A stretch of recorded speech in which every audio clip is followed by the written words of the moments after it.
দাঁড়া দাঁড়া দাঁড়া দাঁড়া দাঁড়া বলছি দাদা তোমরা কোথায় যাবে? এই মুকুটমণিপুর। আমাকে একটু ওই খাতাটা ছাড়ি দিবে? হ্যাঁ এসে চাপো। দিলে দিল কাঁটা মারি দিল কালা ধর ধর ধর ধর ধর ধর ধর ধর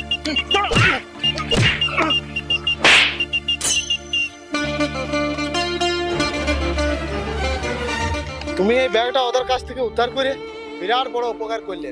এই স্বার্থপর চোর চন্ডাল ভরা দুনিয়ায় তোমার মতো ভালো মানুষ আজও বাঁচে আছে। এটা তোমাকে দেখে আমার ভালো লাগে। তুমি জানো এইটার মধ্যে কত টাকা আছে? বন্ধু এটা 500 টাকা বা 5000 এটা লিখে কোনো আমার মতলব নাই। তোমার ব্যাগটা আমার দায়িত্ব, তোমাকে ফেরত দিয়া। মানুষে তো মানুষের উপকার করে বন্ধু। না না বন্ধু, তুমি নিজেও জানো না তুমি যে আমার কত বড় উপকার করলে। শোনো তবে আমি একজন গরু পাইছি, এক পাল গরু বিক্রি করে 10 লাখ টাকা নিয়ে যাচ্ছিলাম। ওই পোকা চোদা গেলে মোটরসাইকেলে চাপলো আর তারপরে তুই ঠিকই বলেছিলি রে, মানুষে মানুষের উপকার করা, কিন্তু মানুষে মানুষের যে ফোন মারা